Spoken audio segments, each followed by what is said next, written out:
Shalom, bienvenue dans ce live de ce dimanche 3 juillet. Que Dieu vous bénisse et que Dieu vous accorde sa grâce. Je m'excuse pour ce changement de temps. J'espère que beaucoup de gens ne seront pas présents parce que ce n'est pas l'heure à laquelle nous faisons ce live, mais vous allez avoir au moins la rediffusion parce que sinon je ne pourrais pas faire le live du tout encore aujourd'hui. Ça serait 2 semaines et c'est un peu beaucoup, donc je préfère le faire même 2 heures en avance. Comme ça, il y aura les lives sur mon mur et on va essayer de le partager. Bienvenue à vous tous. Bienvenue aux habitués de notre live. Nous prions que Dieu puisse vous accorder sa grâce, sa bonté et que Dieu puisse vous bénir. Alléluia. Bienvenue à tous. Amen. Aujourd'hui, nous allons parler du combat de la foi. Ça sera la suite du live d'il y a 2 semaines, parce que la semaine dernière, on n'a pas eu de live. Mais Dieu sait toutes choses. Alléluia. En attendant, on écoute les archanges qui vont chanter « Et dans mon cœur ». Dans mon cœur, il y a la nature de mon Père. Dans mon cœur, il y a l'esprit de mon Seigneur. Dans mon cœur, l'amour de Dieu déborde. Alléluia. On va voir les combats que nous devons normalement mener étant chrétiens. Que Dieu vous bénisse, que Dieu vous accorde sa bonté et sa grâce. Écoutons et savourons ce moment. Alléluia. Et dans mon cœur. Alléluia. Savourer, apprécier, et dans mon cœur.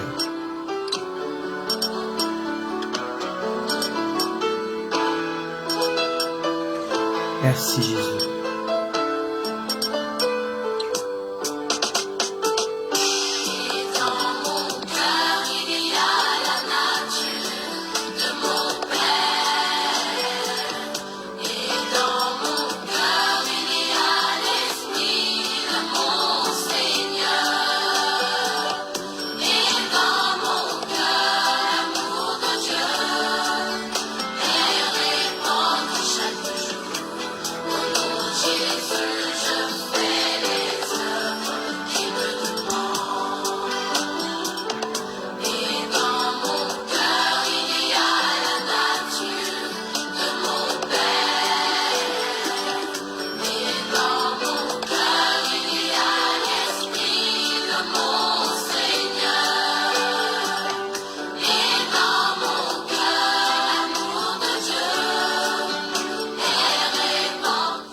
Alléluia.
Merci Jésus.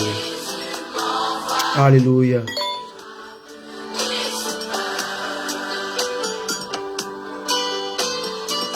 Savourez ce moment dans la présence de Dieu. Merci Jésus. Utilisons-moi comme un vaste instrument afin que je puisse donner l'évangile à tout homme sur terre. Merci Jésus. Je t'aime. Merci Seigneur.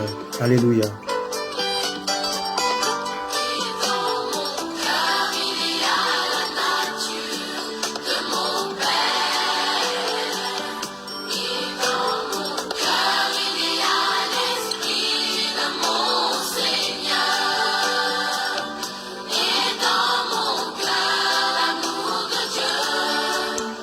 Merci.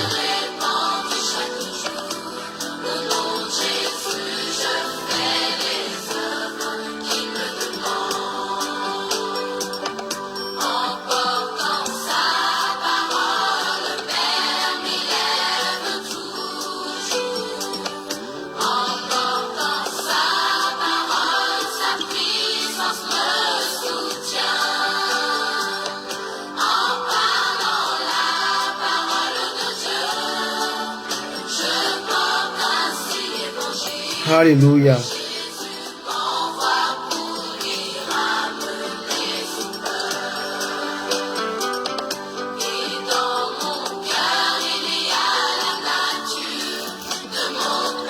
Merci Jésus.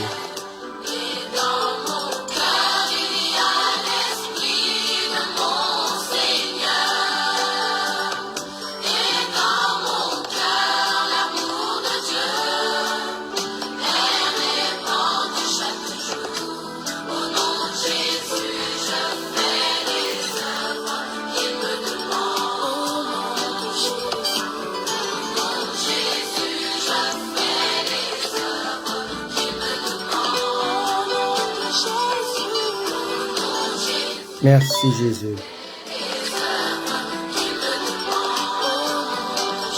Merci Jésus.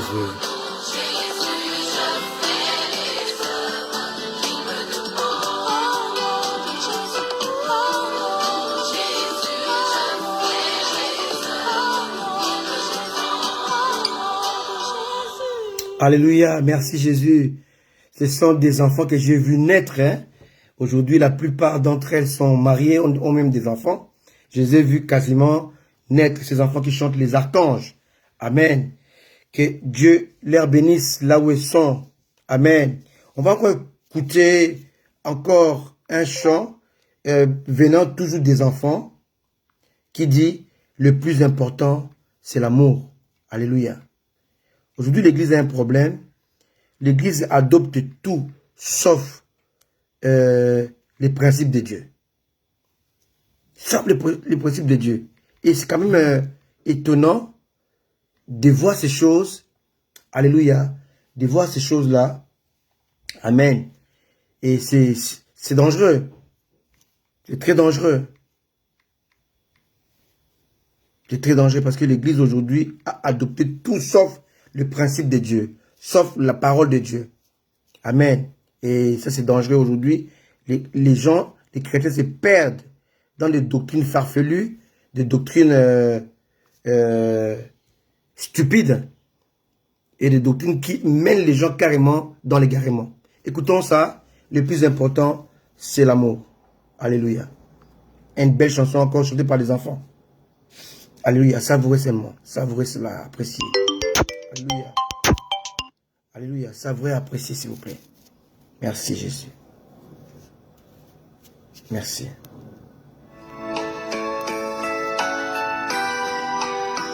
Merci, Jésus. Si je parlais complètement si je connaissais l'avenir. Merci, Seigneur. Si ma foi était immense, ça ne voudrait rien dire. Si j'avais la connaissance, mais sans vouloir obéir, sans amour je ne serais rien, car le plus important c'est l'amour. Le plus important c'est l'amour. Le plus important c'est l'amour. Quand je l'ai dans mon cœur, je prie pour le Seigneur. Oui, le plus important c'est l'amour. Tu peux parler, tu peux avoir les dons des miracles, les dons des guérisons, mais si tu n'as pas l'amour, ça ne sert à rien. L'amour n'est pas irritable, il n'est ni jaloux ni méchant. Alléluia. Mais l'amour est charitable, Il pardonne tout le temps. il pardonne tout le temps. Je me sens bien misérable. Je me sens bien misérable, J'en ai besoin si souvent. j'en ai besoin si souvent. Oui, sans amour, je ne suis Le rien. plus important de la vie chrétienne, dans notre vie, c'est l'amour.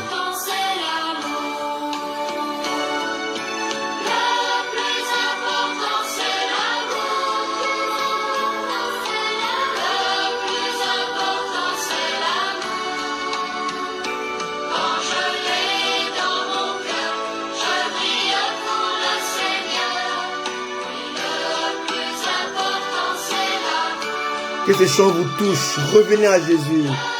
Dans l'amour. Pardonnez. Réconciliez-vous. Alléluia. Les chrétiens se détestent, ils s'entretuent, ils s'empoisonnent les uns les autres. Où est l'amour de Dieu? Alléluia. Alléluia.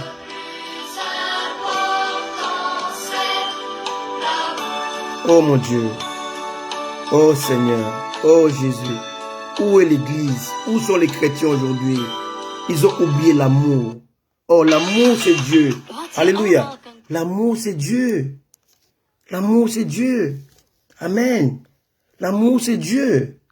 Pourquoi vous voulez avoir des dons, vous voulez avoir des parcelles, vous voulez avoir des maisons, vous voulez avoir une grande assemblée, vous voulez avoir des gens qui vous apprécient, des gens qui vous acclament, des gens qui vous élèvent, qui vous idolâtrent. Mais vous négligez le plus important, l'amour. Des chrétiens remplis de haine, de jalousie. Ils sont devenus méfiants les uns les autres. Parce que l'amour a disparu.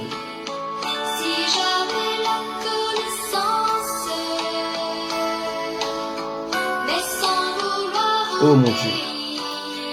Que Dieu nous accorde, bien-aimés, que Dieu nous accorde vraiment la grâce de revenir. Parce que l'amour c'est Dieu. L'amour c'est Dieu. Alors aujourd'hui on va voir un thème que j'ai intitulé le combat de la foi. Amen. Il y a 2 semaines, vous allez sur mon mur de Facebook, j'ai introduit ce message. Alléluia. Aujourd'hui, nous faisons des combats inutiles, des combats anti-scripturaires, anti-bibliques, qui n'ont rien à voir avec la Bible. Et nous les faisons et nous engageons dans ces combats-là.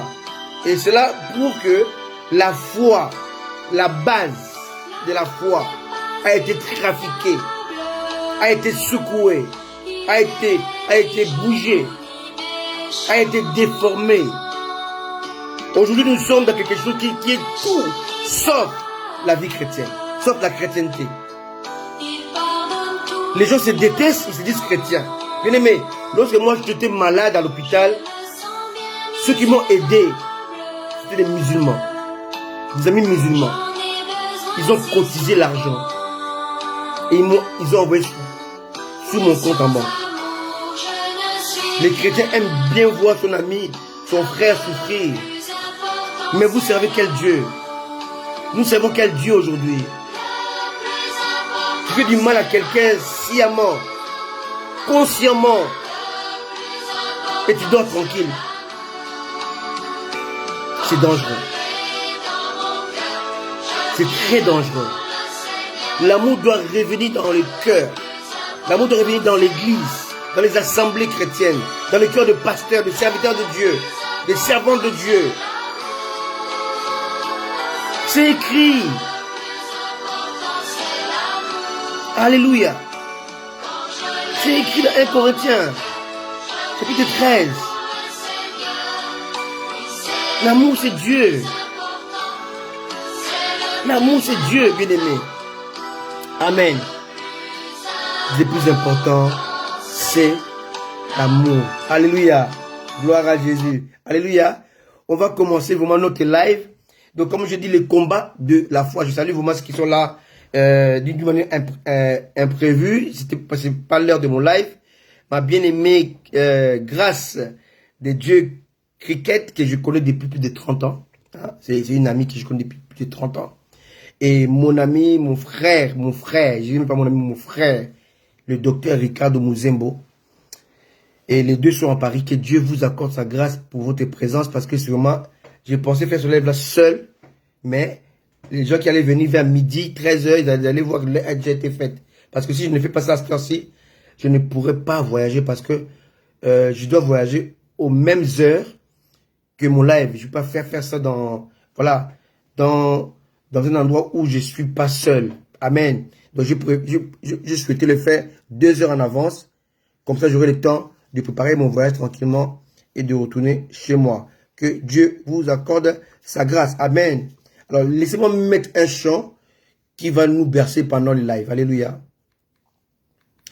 Alléluia. Donc, voilà. Supportez-moi un tout petit peu que je mette ce chant parce que j'aime bien travailler dans une atmosphère d'adoration et c'est très important pour moi. Alléluia. Gloire à ton nom, Jésus. Merci, merci Seigneur. Merci à Jésus. Merci à Jésus.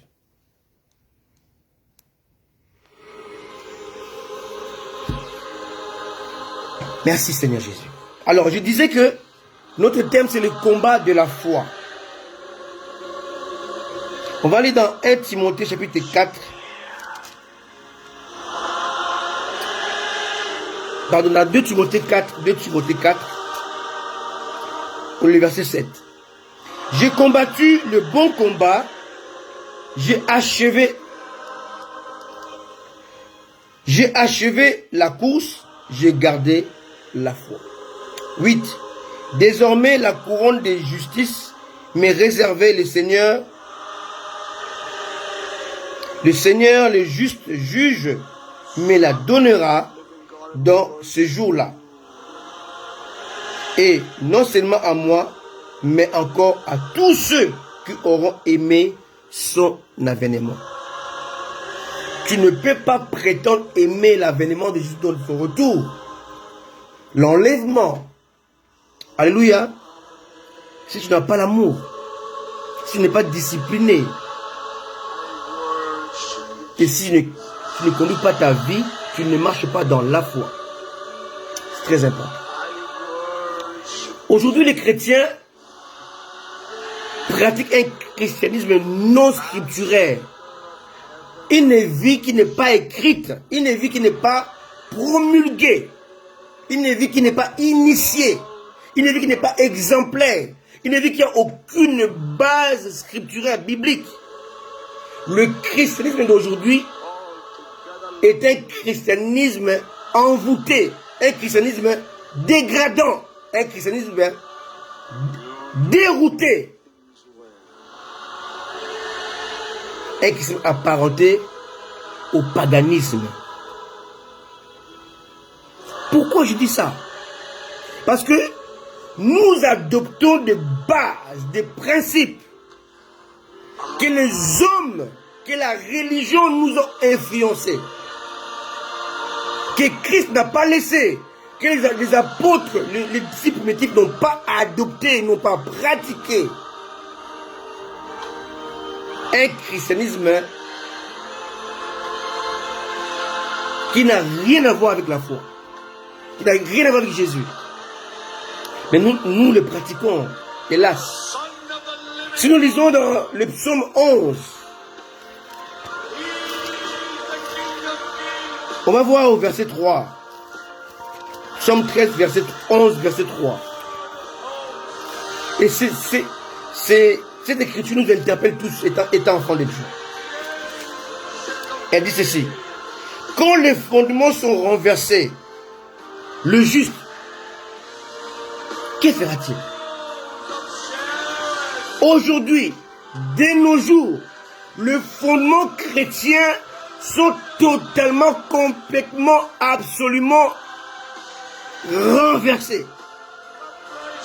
Le fondement dans lequel nous sommes, que nous vivons, dans le christianisme actuel, n'a rien à voir avec les Saintes Écritures, avec la Bible, avec la parole de Dieu. Nous faisons et pratiquons des méthodes qui ne sont pas bibliques. C'est le temps non pas seulement de réveil, mais de l'éveil.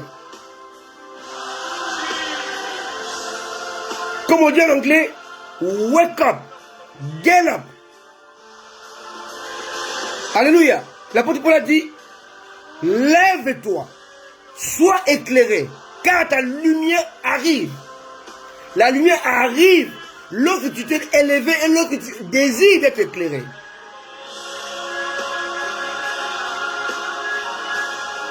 Lève-toi et relève-toi d'entre les morts. Et le Seigneur t'éclairera. Aujourd'hui, on est plongés dans les ténèbres, dans l'obscurité, on demeure dans l'obscurité parce que nous refusons le principe établi par Dieu. Oh, Dieu est un Dieu de principe. Souvent dans ta vie, les choses sont bloquées. Et ce n'est pas une conséquence de ta vie dissolue. Non, c'est une conséquence de l'ignorance, de la pratique de la vie chrétienne qui n'est pas bonne. Et on va chercher la délivrance étant chrétien. Nulle part dans la parole de Dieu, on a vu un chrétien être délivré. Nulle part. Et pourtant, les disciples de Jésus-Christ, ils avaient tous des défauts, on va le voir aujourd'hui. Mais nulle part, Jésus a prié pour la délivrance. Nulle part. La foi suffit. La foi suffit. La foi est suffisante. Prophète, prophète, prophète. Localise-moi, bien-aimé. Dieu a dit, je te connaissais avant que tu sois formé dans le ventre de ta mère. Je te connaissais, Jérémie. Et comment est-ce possible que tu dis un homme qui prêche des choses bizarres, anti-scripturales, anti-bibliques? Tu dis, homme de Dieu, localise-moi. C'est dangereux. Et quand je vois ça, je pleure. Je dis, mais est-ce que ce sont des chrétiens? On ne peut pas s'appeler chrétien si on n'est pas disciple. Or, les disciples, sous-entend discipline. Nous ne sommes plus disciplinés aujourd'hui dans l'église. Amen. Le combat de la foi. Mais ce que j'ai retenu, on a l'adjectif. Paul n'a pas dit, m'a dit, j'ai combattu le combat. Non, j'ai combattu le bon combat. Le combat dans lequel tu es ou dans lequel tu te trouves, dans lequel tu dois être, dans le christianisme, doit être un bon combat et non pas un mauvais combat. Parce que le bon est le contraire du mauvais. Alléluia. Quel est ton combat? Es-tu dans quel combat? Quel combat? Avec les démons? Non. Ton combat, c'est un combat de la foi. Le combat de l'existence. De se maintenir en Christ. Voilà pourquoi il dit, lorsque le Fils de l'homme viendra, trouvera-t-il la foi sur la terre?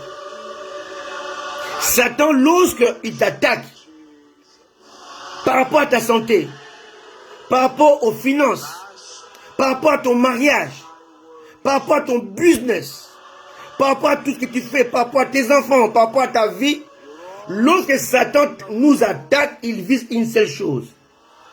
Il vise notre foi. Et Paul le dit si bien dans Timothée, toujours, il donne conseil à son fils Timothée, dans 1 Timothée, il lui dit, fais attention. 1 Timothée chapitre 1 verset 18. La recommandation que je te donne, Timothée, mon enfant, selon les prophéties faites précédemment à ton sujet, c'est que d'après elle, tu combattes les bons combats. Ou là encore, on insiste, on dit pas tu combattes des combats, les bons combats. Les bons combats. En gardant la foi.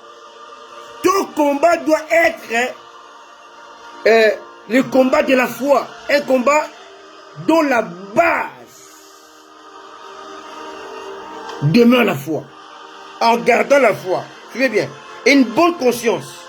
Cette conscience, quelques-uns l'ont perdue, ils ont fait naufrage par rapport à la foi. 20.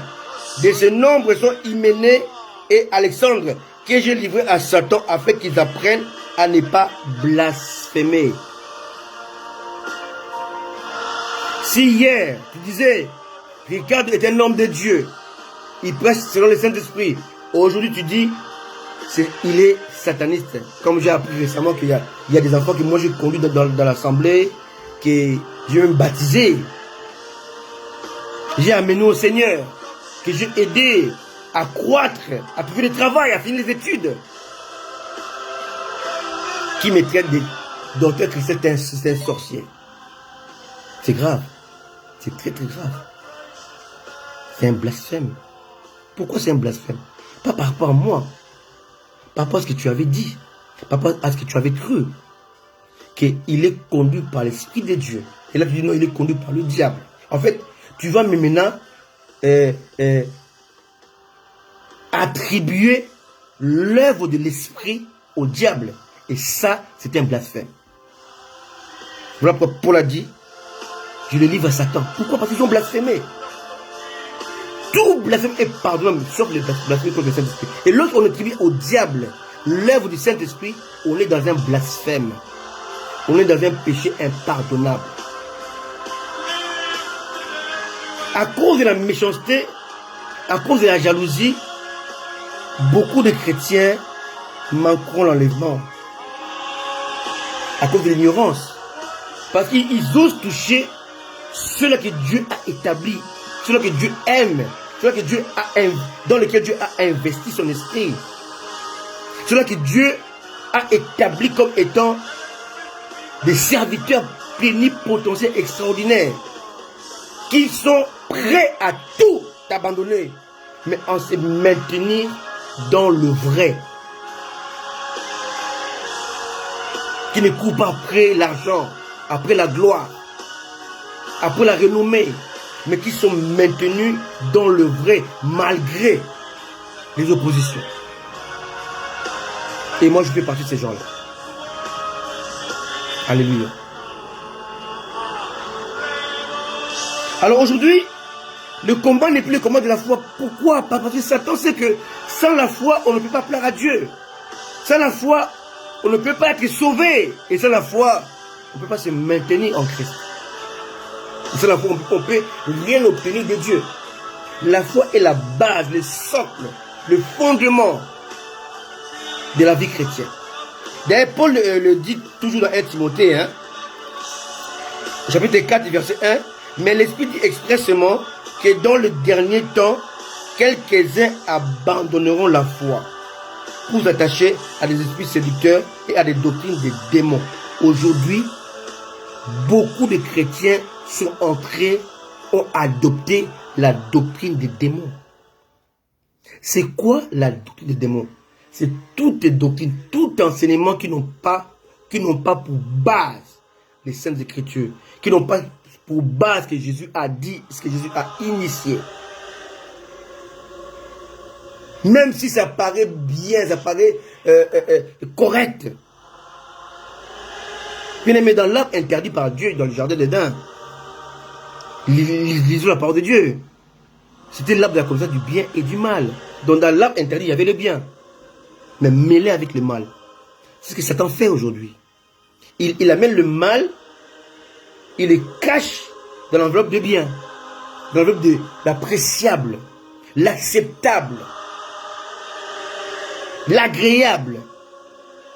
L'arbre était agréable à la vue, bon à manger, mais il était interdit parce qu'il produisait la mort. Très souvent, la mort est produite par ce qui est sucré, ce qui est attirant, ce qui est attrayant. Amen. D'ailleurs, le péché sexuel qui est interdit aujourd'hui est très sucré. On a l'impression que la femme d'autrui est toujours meilleure que cette femme. Ça, le péché. Parce que ce péché-là est camouflé et maquillé par un bien qui accouche le mal, qui produit la séparation d'avec Dieu. Mais quand on n'a pas le discernement et quand on n'est pas dans la foi, on passe à côté des choses de Dieu. Amen. C'est très important. Amen. C'est très important. Alléluia. Très important. Donc faisons très attention lorsque nous sommes dans ces choses. Alors, on va lire la parole de Dieu, on va voir l'écriture, certaines écritures que la vie chrétienne actuelle est une vie chrétienne qui n'a rien à voir avec Jésus, rien à voir avec les apôtres primitifs, rien à voir avec la parole de Dieu. Aujourd'hui, on a intégré dans l'Église une doctrine diabolique, satanique, doctrine des démons, la doctrine de délivrer les chrétiens, bien aimés. On ne trouvera nulle part pendant l'époque de Jésus, pendant l'époque de Pierre, de Paul, de Jean, des disciples de Jésus-Christ, hein, où les chrétiens étaient délivrés. Nulle part. On appelle ça le combat spirituel. Le combat spirituel, on doit combattre. Et même le combat spirituel, il est même stupide. C'est un combat qui n'a rien à voir avec Dieu. Rien à voir avec la foi. Rien à voir avec ce que Jésus a dit. Alléluia. Et on voit les chrétiens, ils vont chercher, ils vont dans une croisade, dans une retraite, à la montagne, pour prier. Parce qu'ils pensent qu'à la montagne, ils seront exaucés alors que leur cœur est noir. Ils n'ont pas de pardon. Oh, Jésus a banni tout ça. Suivez mon live d'il y a 2 semaines. La prière qui est recommandée dans la Nouvelle Alliance ne se fait plus dans une montagne, ni dans une salle, ni dans une assemblée. C'est avec le cœur. Jésus a dit à la femme samaritaine, il dit, ce sera ni dans la montagne, ni à Jérusalem. On adore le Père avec 2 principes. Avec l'aide du Saint-Esprit et comme Christ l'a enseigné. On adore Dieu avec le cœur. On n'a pas besoin d'aller à l'église. Je ne dis pas aux gens d'aller pas aller prier dans les assemblées, non. Mais la prière, l'intimité ne requiert pas un environnement, un endroit géographique, non. On communique avec Dieu avec le cœur, un cœur purifié, un cœur repenti, un cœur converti.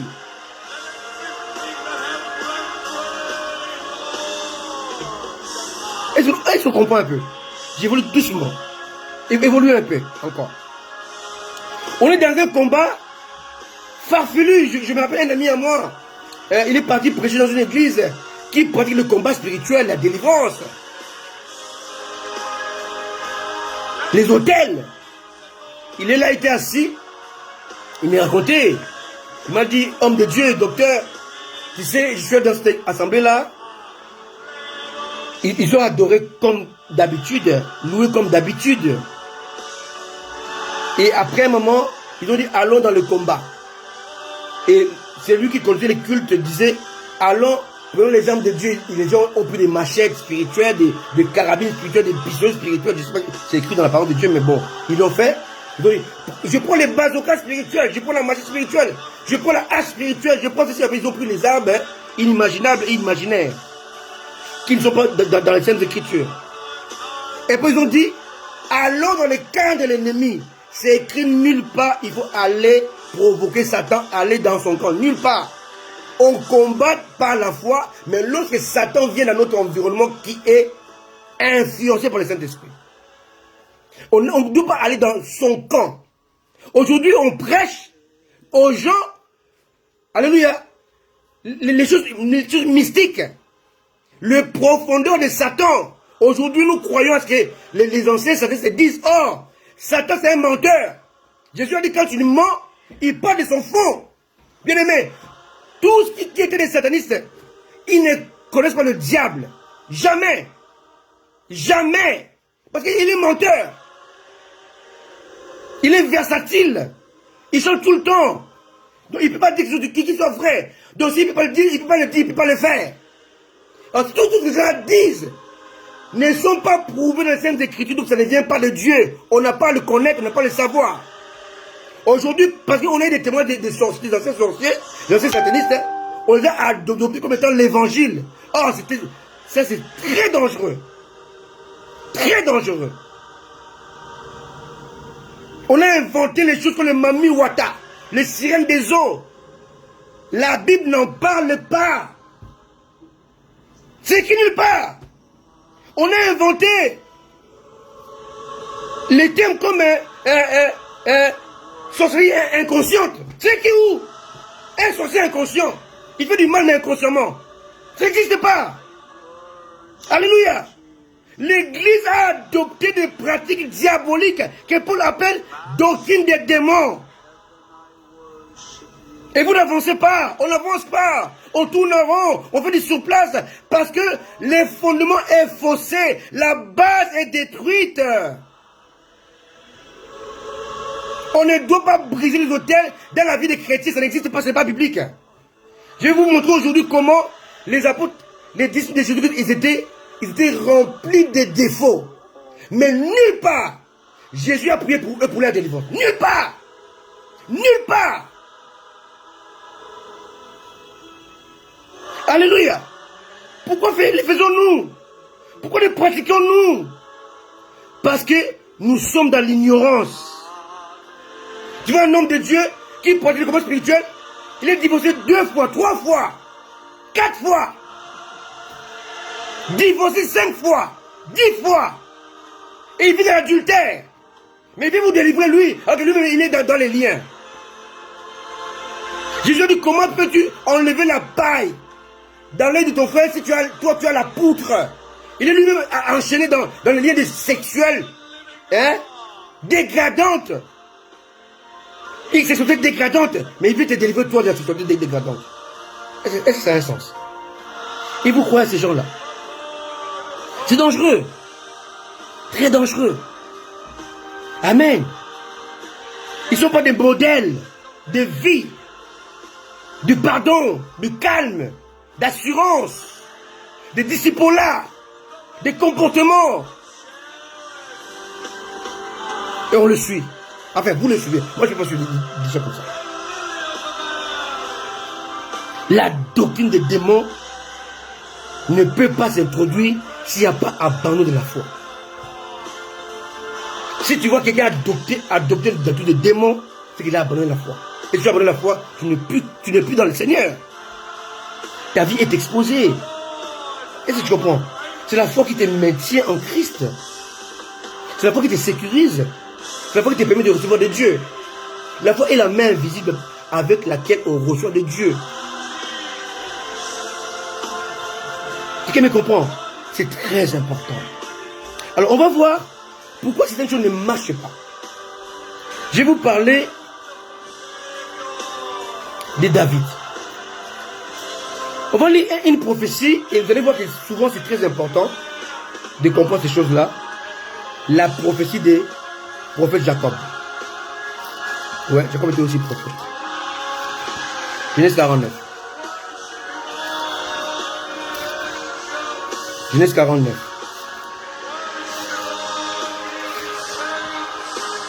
Genèse 49, les versets 10.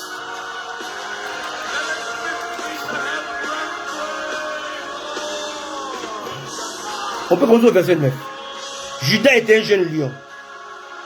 Tu reviens du carnage, mon fils. Il ploie le genou, il se couche comme un lion. Comme une lionne. Tu le feras lever le sceptre ou le bâton de commandement.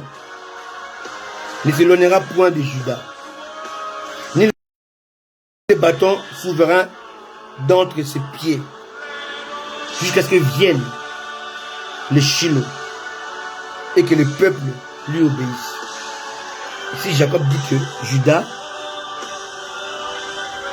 aura le bâton.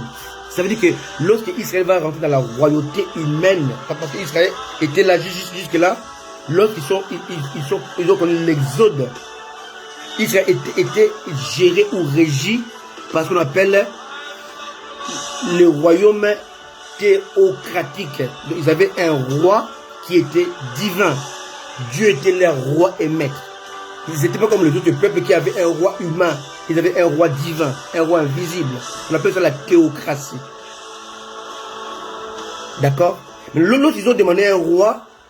Normalement, Samuel devait exécuter l'ordre de Dieu selon la prophétie de Jacob. Genèse 49, verset 10. Et là, le trône a été promis, a été légué à Judas. Si vous allez même voir qu'après le schisme,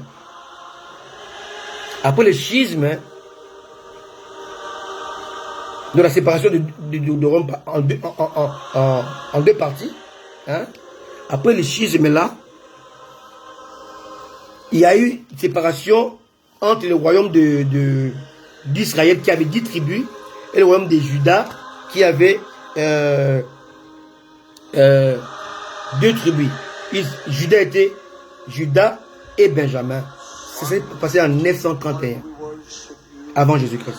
On voit que le royaume d'Israël qui était conduit par les serviteurs du roi de Juda, de Roboam, qui s'appelait Jéroboam, avait 10 tribus.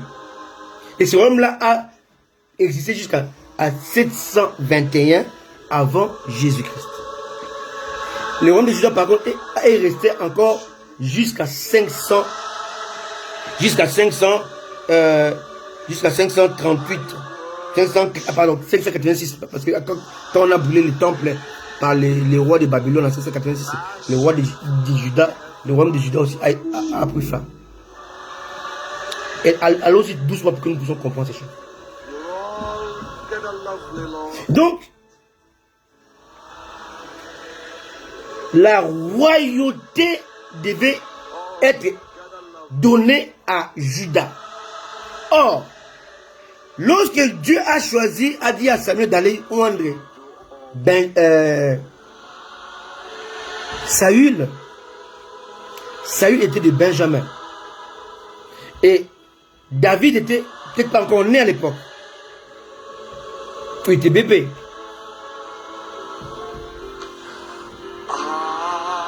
Pourquoi Dieu n'a pas choisi un membre, un individu issu de Juda, comme Jacob avait prophétisé? Pourquoi? Parce qu'il y avait la loi. Bien aimé, je suis très précis actuellement. Il y avait la loi et la loi a été bloquée. La loi a été bloquée. La loi a bloqué la prophétie. Si vous lisez Genèse chapitre 12, Dieu appelle Abraham, il dit quitte 3 choses: ton pays, ta patrie,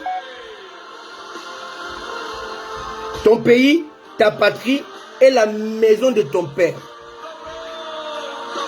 Jacob a désobéi.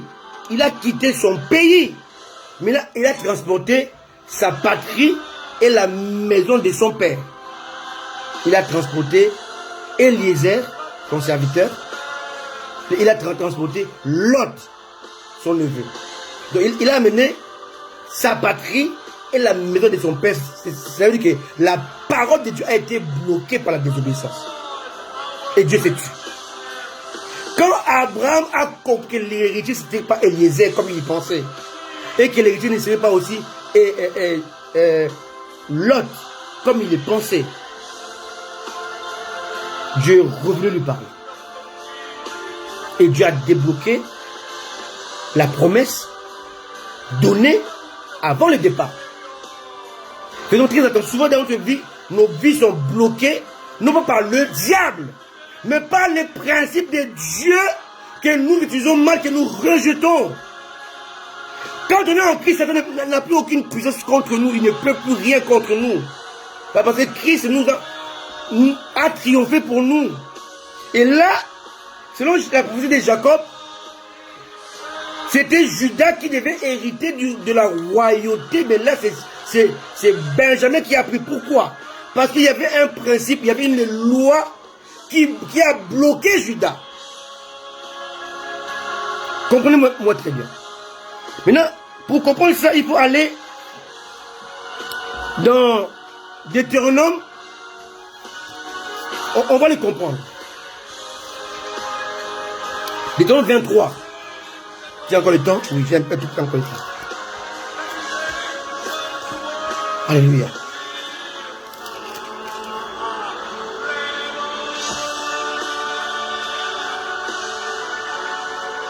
Deutéronome 23.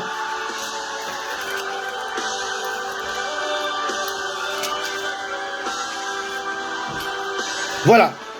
Deutéronome 23, verset 1 au verset 2. Écoutez-moi très bien, bien aimé.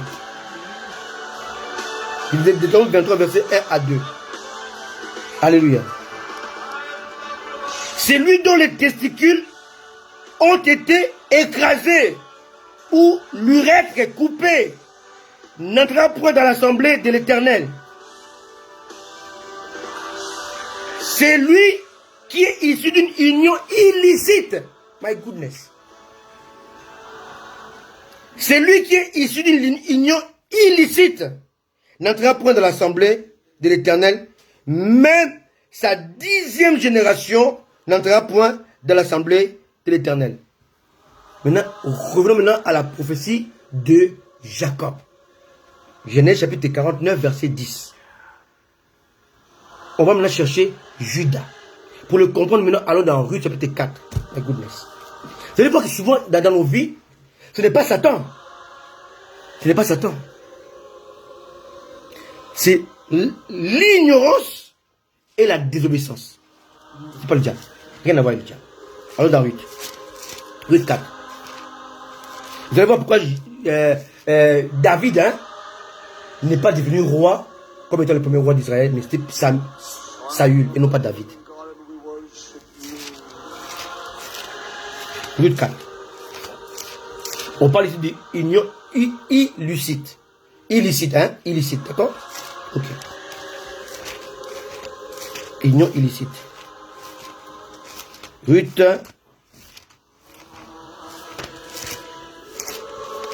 chapitre 4. Ruth 4. Excusez-moi, je suis là. Voilà, je suis allé très loin pour là, je ne sais pas pourquoi.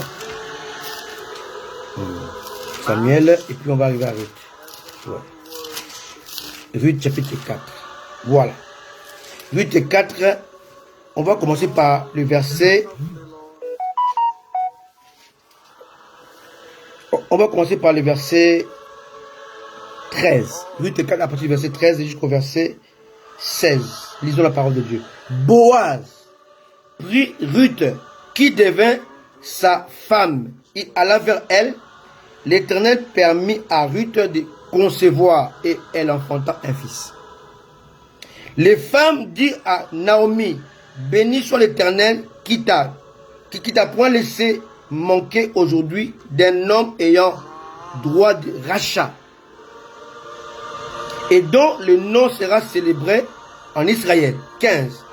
Cet enfant restaurera ton âme et sera le soutien de ta vieillesse, car ta belle-fille qui t'aime t'a enfanté elle qui vaut mieux pour toi que 7 fils. Naomi prit l'enfant et le mit sur son sein et elle fut sa garde. On va continuer au verset 17 maintenant. Le voisin lui donnèrent un nom en disant, un fils est né à Naomi. Et elle l'appelait Obed. Alléluia. Obed. Ce fut le père d'Isaïe, père de David. Or, David, il est de Juda. Et là, le peuple demande maintenant un roi. Or, on doit prendre un roi selon la prophétie de Jacob, dans le plan de Dieu. Mais pourquoi on ne peut pas prendre dans la maison d'Isaïe, d'Obed? On va prendre, pas dans la maison de Juda, mais on va prendre la maison de Benjamin. Voilà l'erreur, là où c'était. On va là maintenant, là où se cachent les principes de Dieu, que nous négligeons souvent, que nous appelons Satan. Elle appelait Obed, c'est puis le père d'Isaïe, père de David. Verset 18. Voici la postérité de Péret. Qui est Péret? Péret était le fils que Judas a eu avec Tamar, qui était sa belle-fille. Sa femme, la fille de Shua, était morte et étant dans la peine, dans la tristesse, Judas maintenant voulait se soulager avec une prostituée. Quelqu'un me comprend? Alléluia. Une liaison illicite. Comme la loi disait cela. Or, la prostituée en question était Tamar déguisée. Donc Judas a couché avec le fils, non, la femme de ses deux fils, Er et Onan. Son mari qui était mort, qui s'appelait Er, c'était le fils aîné de Judas. Quand Dieu l'a tué, le second Onan a pris Tamar. Dieu encore l'a tué. Et cette femme est partie maintenant coucher avec Judas. Ils ont eu un enfant qui est l'ancêtre de Jésus. Or, ici, on est dans une union illicite selon la loi de Deutéronome 23, verset. Alléluia. Quelqu'un me comprend? Verset 1 à 3. Écoutez bien, suivez. Oh mon Dieu. Voici la procédure de Péret. Donc Péret est fils de Tamar. Péret engendra Edson. Edson engendra Ram. Ram engendra Aminadad.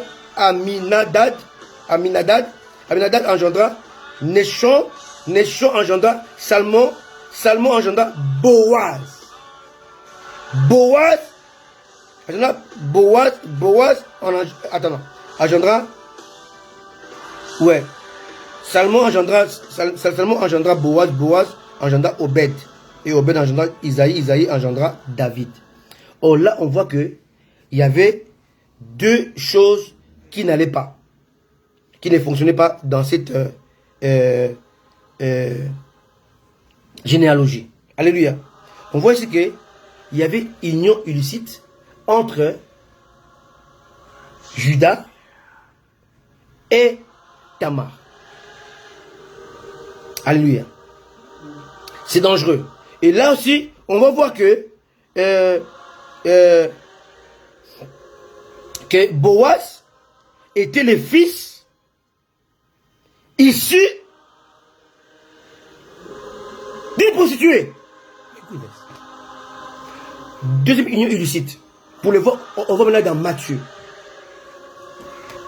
Alors doucement, vous allez comprendre que quand vous dites les liens familiaux, c'est du gros n'importe quoi. Matthieu 4.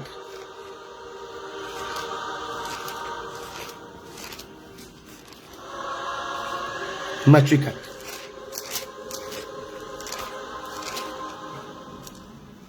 Matthieu 4.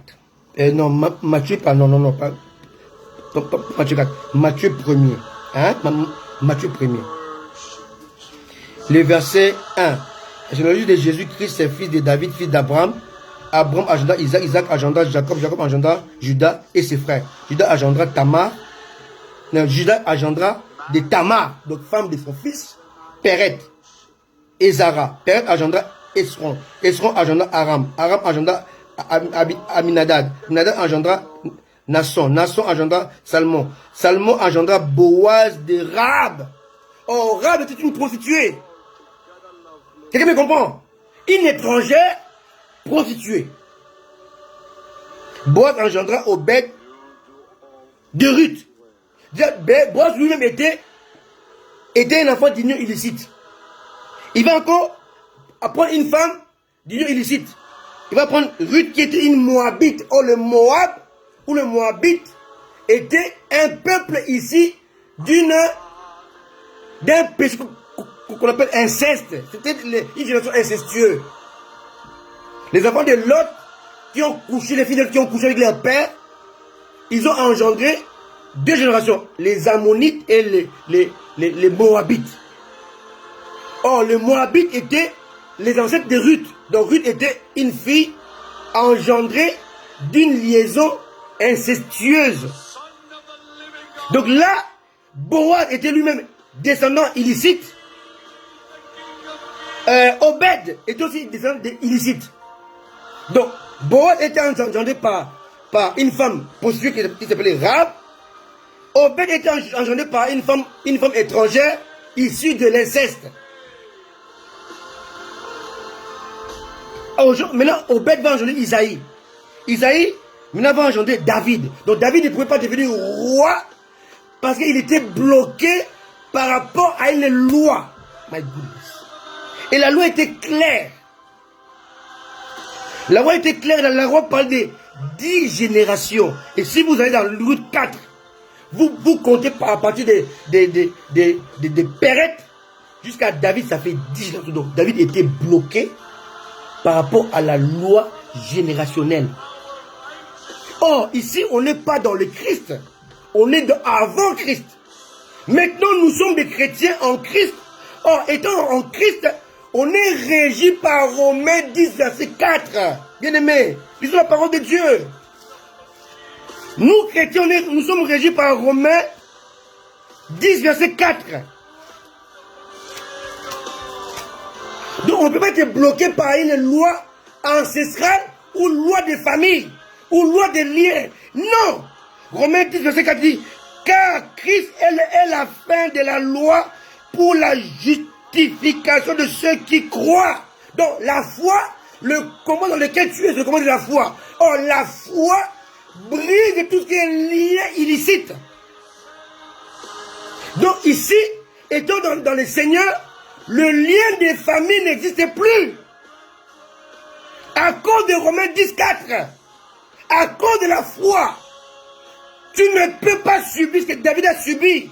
Il a dû attendre 10 générations avant de monter sur le trône, que la prophétie disait que c'était un enfant de Judas qui devait prendre le sceptre royal. Et là, ce n'est pas le cas. Pourquoi? Parce qu'il y a une liaison illicite. Et David, où la royauté fut bloquée par, la génération était bloquée par 10 générations qui étaient dans la loi. Mais cela n'existe pas dans le Seigneur. Jésus est la fin de la loi. Rappelez-vous, lorsque Jésus était monté dans la montée de la transfiguration, il priait, il y avait d'un côté Moïse, d'un côté Élie. Et Pierre a dit, faisons 3 temps, donc égalisons, faisons que Christ soit égal à la loi et au prophète. Moïse est l'image du prophète, Élie est, est l'image de la loi, Élie est l'image du prophète. Donc ici, il y avait 3 choses. Il y avait 3 entités, il y avait 3 principes. Il y avait d'un côté la foi, qui était l'image de Jésus, de la grâce. De l'autre côté, il y avait les prophètes. De l'autre côté, il y avait la loi. Moïse est l'image de la loi. Il est l'image du prophète. Donc, il y avait là la foi, la loi et les prophètes. Or, l'autre Pierre voulait mettre l'égalité pour que les gens puissent subir toujours la loi de Moïse. La loi établie. Et lorsqu'il a vu, il les a couverts tous les 3. La nuit a couvert Jésus, l'image de la foi et la grâce. La nuit a couvert Moïse, l'image de la loi, et l'image du prophète. Et lorsque la nuit est partie, Jésus est resté seul. Voilà pourquoi on dit que Jésus-Christ est la loi et les prophètes. Donc en Christ est inclus l'accomplissement de la loi et l'accomplissement des prophètes. Donc étant en Christ, tout ce qui est appelé comme la loi qui régit l'union illicite a été brisée. Cela veut dire que lorsque tu es en Christ, on ne peut pas te délivrer du péché de tes grands-parents, de ta mère, de ton père. Ce n'est pas biblique. Voilà pourquoi, dans toute la parole de Dieu, on peut voir que dans l'église que Christ a laissée, aucun apôtre a été délivré. Mais je reviens sur mon message. Judas, c'est Jésus. Jésus est issu de Judas. Donc si on dit que cette loi est toujours vraie, c'est que Jésus qui devait aussi être délivré. Parce que Jésus sort de Judas. Judas a commis une infamie. Judas a couché avec sa femme, même s'il ne savait pas. Parce que Tamar était déguisé. Mais le grand-père, l'arrière-grand-grand-père de Jésus, Pérette, est un enfant d'une union illicite. Boaz, l'arrière-grand-père de Jésus, était aussi le fruit d'une union illicite. L'arrière-grand-père de Jésus, Obed, était aussi issu d'une union illicite. On a Boaz, issu de Rahab. On a Obed, issu de Ruth. Union illicite. La loi dit que quand il y a ça, on ne peut pas avoir le règne. On ne peut pas régner. Or, nulle part, Jésus a été délivré des liens parentaux. Nulle part. Donc, les gens qui vous disent ça, ils vous trompent. Non seulement ils vous trompent, mais ils sont des ignorants qui s'ignorent. Ce sont des ignorants qui ignorent, qui sont ignorants. Et c'est encore dangereux. Je comprends voir qu'un ignorant qui sait que je suis ignorant. Mais un ignorant qui ignore que je suis ignorant, il est plus dangereux qu'un ignorant qui ignore qu'il est ignorant. Donc, il faut qu'il est dans le bon, dans le vrai, dans la droiture, mais il est dans le faux, mais à cause de son ignorance. Moi, je dis toujours que l'ignorant qui ignore qu'il est ignorant, il est plus ignorant que l'ignorance. Je répète, l'ignorant qui ignore qu'il est ignorant, il est plus ignorant que l'ignorance. Aujourd'hui, l'église est dans l'ignorance et plongée dans les ténèbres, dans l'obscurité. Pourquoi? Parce que nous pratiquons les choses qui ont été abolies. La Bible est claire dans Hébreux 7. Hébreux 7 dit clairement, écoutez bien. Oh mon Dieu.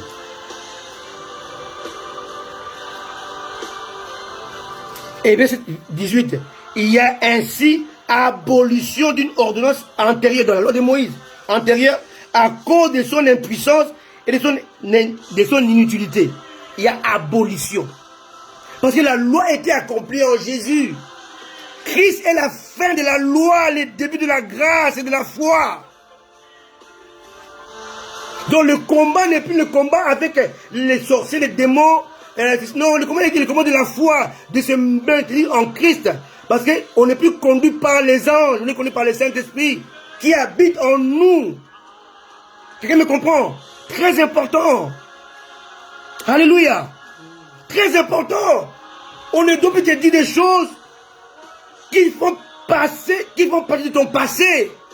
Partie de la loi du passé. On ne peut pas te dire qu'on doit te délivrer. Non, c'est faux. Pierre était colérique. Nulle part Jésus-Christ l'a délivré. Allons-y un peu voir ces gens. Comment ils étaient. Allons-y voir Jean et Jacques. Lisons Luc chapitre 9. Verset 49. Luc 9, 49. Jean prit la parole, dit, Maître, nous avons vu un homme qui chasse des démons en ton nom, et nous l'avons empêché, parce qu'il ne nous suit pas. C'est ça aujourd'hui à l'église, parce qu'on ne peut pas dans la même assemblée, on n'a pas les mêmes pasteurs, on n'a pas les mêmes enseignements, on n'est pas chrétien. Ça a commencé depuis Jésus. Les gens avaient quelqu'un qui chasse des démons au nom de Jésus, qui n'était pas parmi les 12, parmi les 70. Il dit, nous l'avons empêché. Écoutez maintenant la réponse de Jésus. Verset 50. Luc 9, 50. Ne l'empêchez pas. Lui répondit Jésus.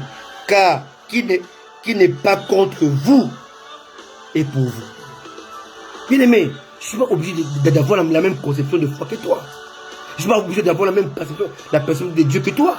Je ne suis pas obligé de suivre tes enseignements pour que je sois accepté de Dieu. Non. Quand je m'appelle, tu te vas là. Aujourd'hui, c'est le problème, c'est la problématique de l'église aujourd'hui. Parce qu'on n'est pas dans le même circuit, dans la même obédience, dans la même conception de Dieu, dans la même foi, dans la même pratique. On n'est pas de Dieu. Et parce que toi, tu crois que tu as la science infuse. Non, pas du tout. Alléluia. C'est dangereux. Amen. On continue. Verset 51. Lorsque le temps où il devait être enlevé du monde approcha, Jésus prit la résolution de se rendre à Jérusalem. Il envoya devant lui les messagers qui se mirent en route et entrèrent dans un bourg de Samaritains pour lui préparer un logement. Verset 53. Mais on ne les reçut pas parce qu'ils se dirigeaient sur Jérusalem. 54. Les disciples Jacques et Jean, voyant cela, dit, Seigneur, veux-tu que nous commandions que le feu descende du ciel et le consume? Vous qui allez tout le temps dans l'église, vous êtes là. Feu, monte. Mais c'est satanique. Jésus a interdit ça. Amen. Vous voulez quoi? Quand vous dites feu, c'est vous les démons? Les démons seront brûlés par Jésus-Christ lui-même. Il va les jeter dans le feu éternel, pas vous. Le feu que vous dites là, c'est pas Dieu, c'est pas biblique. Qui a dit ça dans la Bible? Qui a fait ça? Même toi, parce que quand tu souffles, tu as appris ça où? Tu as vu ça où? Qui a fait ça? Dans la Bible, il y a seulement 2 personnes qui ont soufflé. 2 personnes. Et il y a seulement 2 versets qui parlent de soufflement. 2 versets. Et quand vous les lisez, ces versets font allusion à Dieu. Dieu a soufflé. Dieu a soufflé sur Adam. Alléluia. Et Jésus a soufflé sur ses disciples. Jésus est Dieu. Toi, quand tu souffles, tu fais quoi? Tu envoies les gens, tu donnes aux gens la sorcellerie, ta magie. Tu dis quoi aux gens? Les pasteurs, ils reçoivent quoi? Tu fais quoi quand tu fais ça? Et puis tu fais sur le micro, qui est électronique. Ça sort du baffle, bien aimé. Arrêtons un peu de pratiquer la sorcellerie ou de pratiquer les choses bizarres, magiques. Tout ça, c'est pas biblique. Quand tu fais aux gens la main comme ça pour qu'ils tombent, tu as appris ça où? Tu as appris ça où? C'est écrit où? Voilà ce qu'on appelle la doctrine des démons. Quand tu fais aux gens boire, tu fais boire aux gens l'eau, l'huile. Tu as vu ça où?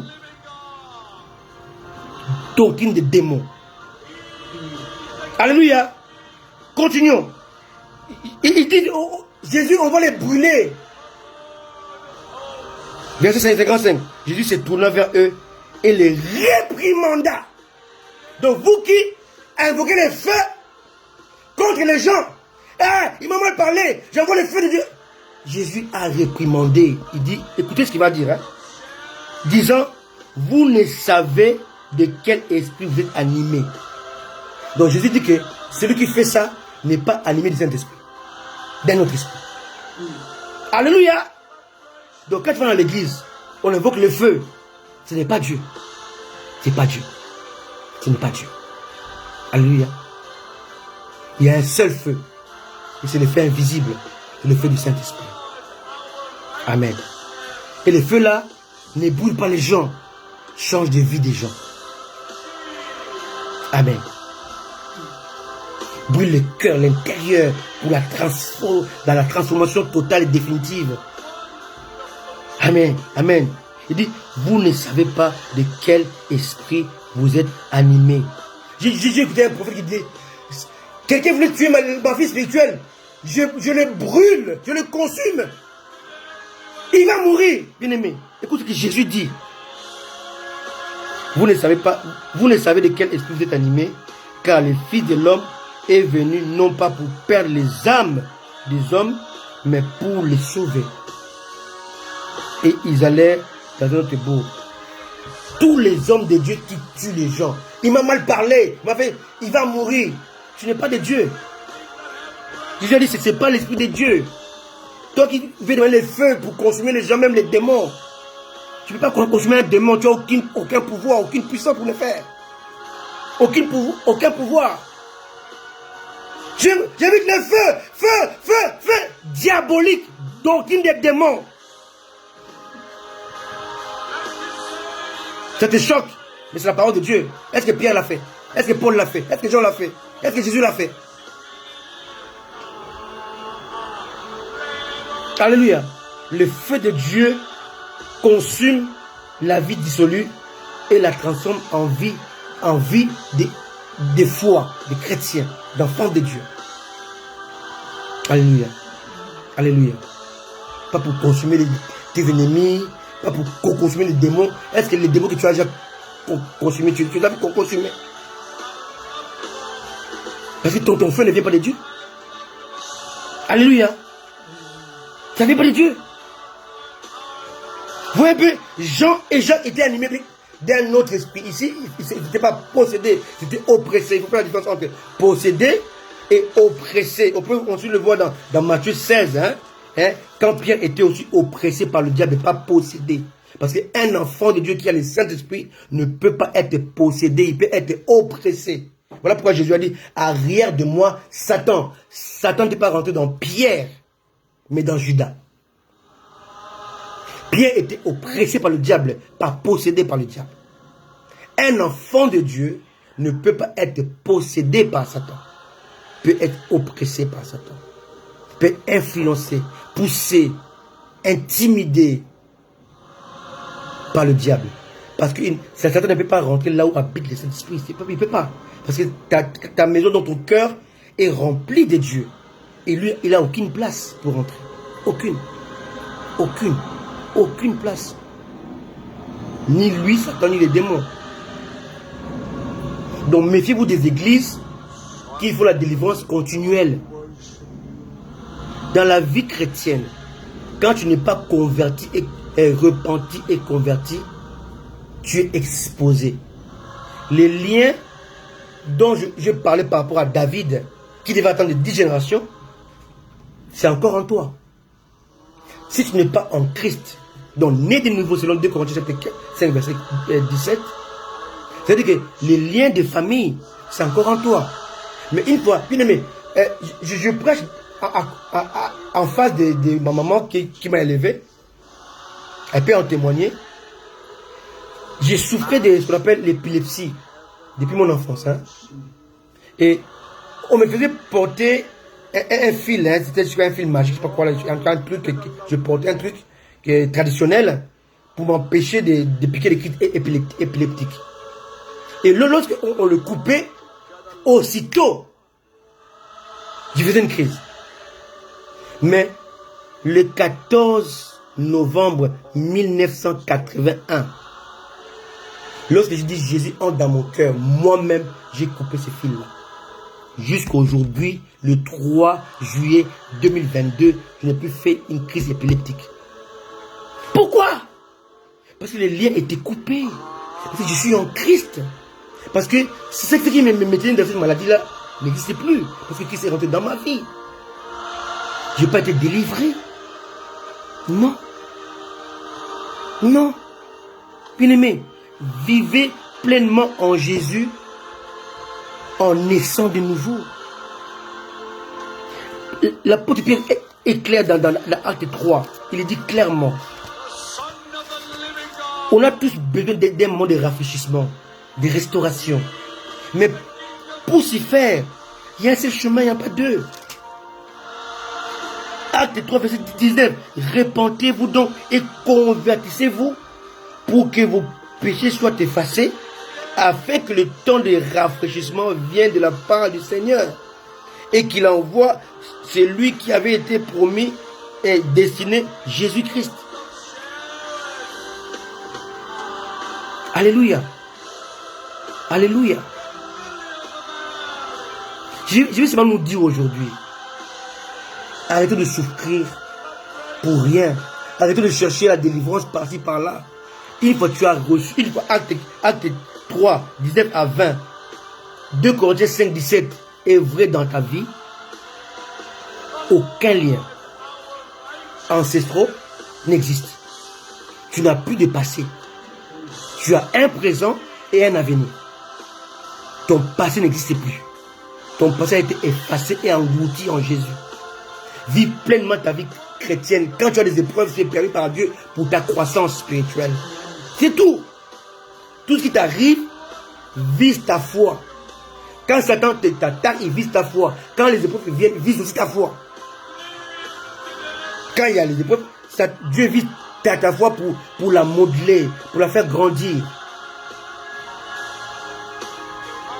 pour la sécuriser. Pourquoi? Parce que les épreuves, automatiquement, nous ramènent à Jésus. Quand tu as les épreuves, tu retournes vers Dieu sous les pieds du Seigneur. C'est ça l'épreuve, le but de l'épreuve. Dieu te met à l'épreuve pour que tu retournes vers lui. C'est tout. L'épreuve est là non pas pour nous engloutir, mais pour nous élever. Pour nous amener dans une dimension encore plus élevée de la connaissance. Quelqu'un me comprend? C'est très important. Pierre avait des défauts, était colérique, il a coupé l'oreille de Malchus. Jean et Jacques avaient des défauts, ils voulaient brûler les gens. Thomas avait des défauts, il était versatile. Le même Thomas a dit, allons mourir avec lui. Dans Jean 11, le même Léon tourne à Jean 20, il dit, si je ne le vois pas, si je ne mets pas mon doigt, je ne croirais pas. Un homme versatile, changeant. Il y avait Judas, un voleur. Matthieu, un collabo. Il collaborait avec les bourreaux des enfants d'Israël. Quelqu'un me comprend? Donc Jésus était était entouré des hommes avec plein de défauts. Mais nulle part, aucun verset de la Bible nous prouve que Jésus-Christ les a délivrés. Nulle part. Si nous lisons Acte 19, et je m'arrête là pour aujourd'hui.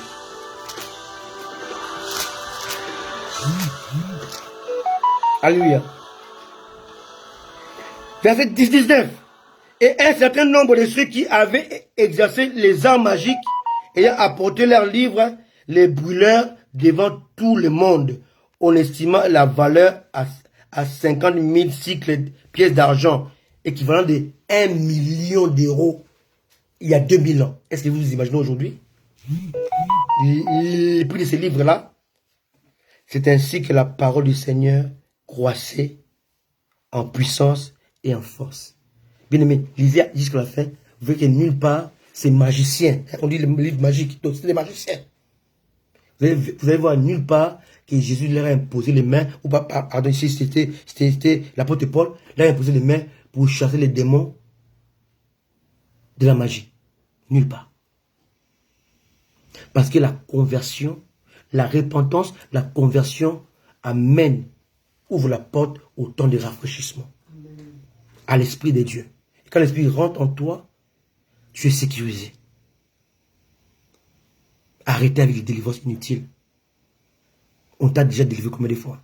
Donc tu n'es pas chrétien. On ne délivre pas un chrétien. Quelqu'un me comprend? On ne délivre pas un chrétien. Les chrétiens remplis du Saint-Esprit. Quelqu'un me comprend? On vous trompe. On vous trompe. Alléluia. Amen. Et aujourd'hui, l'église est conduite par des Simon les magiciens.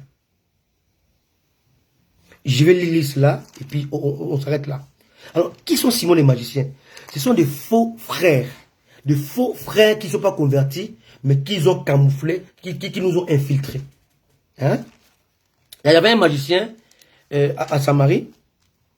Et lorsque Philippe est parti là-bas à Samarie, dans Acte 9, hein? Non, Acte 8, lorsque Simon est converti, on va voir que Simon, il s'est fait aussi baptiser. Alléluia. Simon s'est fait aussi baptiser. Alléluia. Il ne quittait plus Philippe. Mais lorsque Pierre va venir, il va voir un niveau de spiritualité encore plus élevé que Philippe. Maintenant, Simon maintenant va voir, Pierre dit, vends-moi l'Esprit de Dieu. Pierre lui a dit, que ton argent périsse avec toi, parce que je vois que tu es encore dans un fier amer et dans le lieu de l'iniquité. Donc, ce type-là n'était pas converti, mais il a confessé Jésus, il s'est fait baptiser, mais pas converti. Or, Simon là, si vous lisez ce qu'il faisait, alléluia, on va le lire. Alors, il faisait des choses extraordinaires. Alléluia. Voilà. Lisons Acte 8 à partir du verset 7. Car des esprits impurs sortaient de plusieurs démoniaques en poussant de grands cris. Beaucoup de paralytiques et de boiteux furent guéris. Il y eut une grande joie dans cette ville. Il y avait auparavant dans la ville un homme nommé Simon, qui se donna pour un personnage important, exercer la magie, donc c'est un magicien, et provoquer l'étonnement du peuple de la Samarie. Aujourd'hui, il y a beaucoup de Simon des magiciens aujourd'hui, qu'on appelle des prophètes. La plupart des prophètes là sont des Simon des magiciens. Ce sont des magiciens en fait. Verset 10. Tous, depuis le plus petit jusqu'au plus grand, l'écoutaient attentivement et disaient, celui-ci est la puissance de Dieu. Et écoutez bien, est la puissance de Dieu. Celle qui s'appelle la grande. Beaucoup de ce que vous appelez grand prophète aujourd'hui, major, prophète majeur, en fait, ce sont les Simon des magiciens. Vous allez voir la suite. Il écoutait attentivement parce qu'ils avaient longtemps été, ils avaient longtemps étonné par ces actes de magie. Mais quand ils eurent cru à Philippe, qui leur annonçait la bonne nouvelle du royaume de Dieu et du nom de Jésus-Christ, hommes et femmes se firent baptiser. Simon lui-même crut et après avoir été baptisé, Simon fut baptisé aussi, d'accord? Il ne quittait plus Philippe. Et il voyait avec étonnement les miracles et les grands prodiges qui s'opéraient. Les apôtres qui étaient à Jérusalem, ayant appris que la Samarie avait reçu la parole de Dieu, ils envoyèrent Pierre et Jean. Quelqu'un me comprend? On continue. Verset 17. Alors Pierre et Jean leur imposèrent les mains et reçurent le Saint-Esprit. 18. Lorsque Simon vit que le Saint-Esprit était donné par l'imposition des mains des apôtres, il lui offrit de l'argent en disant à Pierre, à Jean, accorde-moi aussi ce pouvoir, afin que celui à qui j'imposerai les mains reçoive le Saint-Esprit. Mais Pierre lui dit, que ton argent périsse avec toi, puisque tu as cru que le don de Dieu s'acquérait à prix d'argent. 21.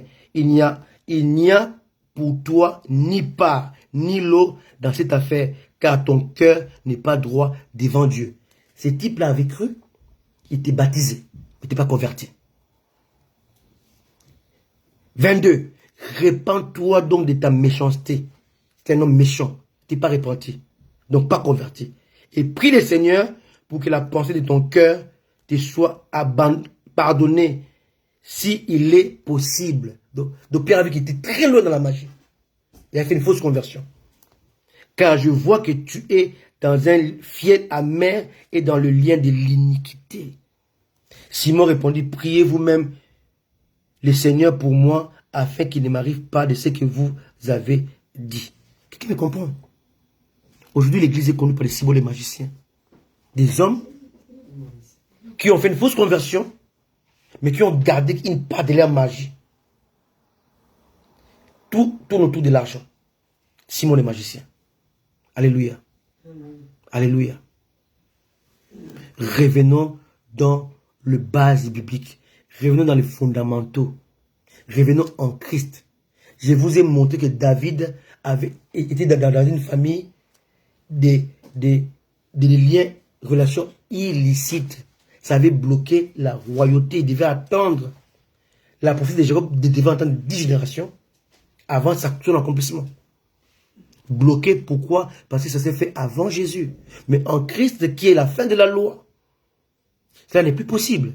Et ta démarche par la repentance et la conversion te protège de tout ce qui est liens familiaux, liens ancestraux, paroles équivoques. Ne croyez pas à ces Simon les magiciens, à ces sorciers qui sont déguisés en prophètes ou pasteurs. Croyez à la parole de Dieu. Nulle part, un apôtre, un disciple, un chrétien a été délivré. Nulle part. Si tu es devenu un vrai chrétien, tu as fait la repentance, tu as fait la conversion, tu vis en Christ, tu es rempli de cet esprit, tu as la foi en Jésus-Christ. Tout ce qui est lié ancestraux n'existe plus en toi. Ne croyez pas à cette doctrine, c'est la doctrine des démons. Tout ce qui t'arrive, ce n'est pas à cause des liens. C'est à cause de la désobéissance et de l'ignorance. Ça arrivait aussi à Abraham. Abraham est resté stérile à cause de la désobéissance et de l'ignorance. Et Dieu l'a délivré. Abraham avait avant la loi. Vous comprenez donc, Abraham n'était pas bloqué par la loi. Il était bloqué par l'ignorance et la désobéissance. Toi aussi, tu peux être bloqué par l'ignorance et la désobéissance. Quelqu'un me comprend? Amen. Jésus a dit à Pierre, je te donnerai non pas la clé, mais les clés. Donc un trousseau de clés. Tu peux avoir la clé de la maison. Mais si tu veux ouvrir la maison avec la clé de la chambre, ça ne s'ouvrira pas. Tu peux dire au nom de Jésus, ça ne s'ouvrira pas du tout. Ce n'est pas une question de démons. Ce n'est pas une question de sorciers. Ce n'est pas une question des liens familiaux. Que la porte que tu ouvres, nous, ne s'ouvre pas. C'est une question de connaissance. Quand on n'a pas la connaissance, on trébuche. On traîne, on tourne en rond. Tout simplement, dis au Saint-Esprit de te montrer la bonne clé pour ouvrir la bonne porte et la porte appropriée. Tout simplement. Ne trouvez pas Satan dans toutes les choses. Ne voyez pas partout. Satan n'est pas partout. Il n'y a que Dieu qui est omniscient, omnipotent, omniprésent. Satan, s'il est en Belgique, il est en France, il n'est pas en Angleterre. Quelqu'un me comprend? Il n'est pas omniprésent. Ne le voyez pas partout. Alléluia. Il n'y a que Dieu qui soit partout, pas le diable. Quand vous commencez à voir Satan dans tout ce que vous faites, dans tous vos problèmes, dans tous vos soucis, c'est dangereux. Souvent, votre ennemi, c'est pas Satan, c'est Dieu. Et je ne peux pas finir, mon Dieu. C'est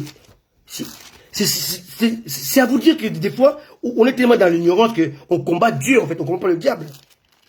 Je vous montre un dernier verset pour vous montrer que souvent notre ennemi, ce n'est pas le diable. Et Ésaïe 59, verset 21. Voici mon laisse avec eux. Et non, pardon, excusez-moi, c'est pas ça. Excusez-moi, c'est pas là. Ouais. Voilà.